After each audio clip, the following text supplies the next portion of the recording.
MA final year, topic nutrition education. ये unit second का 5th topic है और ये बहुत शॉर्ट टॉपिक है और ये जनरली टिप्पणी के रूप में आता है। पोषण शिक्षा, पोषण यानी न्यूट्रिशन एजुकेशन। भारत देश विकासशील देशों में परिवारों में स्वास्थ्य को उन्नत बनाए रखने के लिए शिक्षण की बहुत आवश्यकता होती है। प्रोटीन, ऊर्जा, कुपोषण, रक्त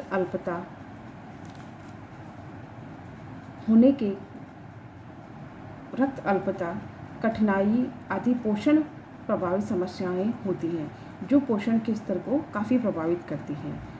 पोषण सुधार कार्यक्रम को समुदाय का भाग बना देना चाहिए। पोषण शिक्षा का मुख्य लक्ष्य उपलब्ध साधनों के सर्वाधिक प्रयोग द्वारा समुदाय की पोषण की स्थिति को सुधारना है। कहने का तात्पर्य है कि जो साधन समुदाय में विद्यमान है उसी का प्रयोग कर हमें न्यूट्रिशन शिक्षा, पोषण शिक्षा को बढ़ाना चाहिए, उसका निखार करना चाहिए। पोषण शिक्षा में निम्न कारक महत्वपूर्ण होते हैं: भोजन उपभोग, पोषण संबंधी आदतें।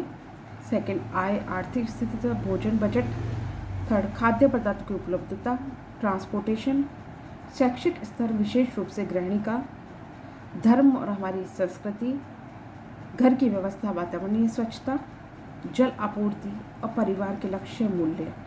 पोषण शिक्षा की विधियाँ। पोषण की शिक्षा देते समय हमें निम्न विधियों का प्रयोग करना चाहिए। लेक्चर मेथड का प्रयोग करना चाहिए। जब हम न्यूट्रिशन एजुकेशन देते हैं तो हमें लेक्चर मेथड का विशेष रूप से यूज़ करना चाहिए। डेमोन्स्ट्रेशन, स्लाइड दिखाकर, पोस्टर चार्ट का प्रेजेंटेशन करके, लीफलेट, न्यूज़पेपर्स आदि, रेडियो और टेलीविज़न का यूज़ भी करना चाहिए। पोषण शिक्षा के सिद्धांत पहले देखें तथा फिर लोगों में जानकारी प्राप्त कर उन्हें प्रश्न करें। खाद्य पदार्थ की उपलब्धता से संबंधित ज्ञान दें। लोगों की खान पान संबंधी आदतों में बदलाव लाएं।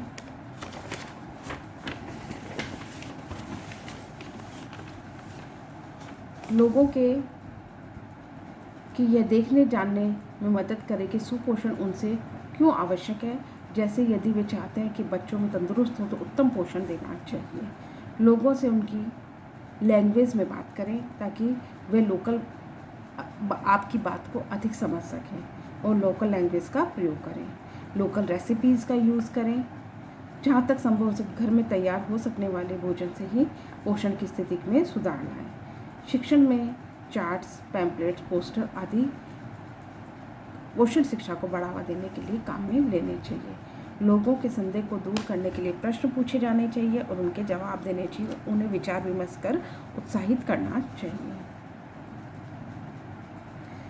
ऐसी खाद्य वस्तु जिन्हें खरीदना कठिन हो अथवा उनको उपलब्ध ना हो उनके बारे में बात नहीं करनी चाहिए। लो कॉस्ट रेसिपीज़ का ही प्रयोग करना चाहिए। स्वास्थ्य शिक्षा को सम्मिलित करना चाहिए।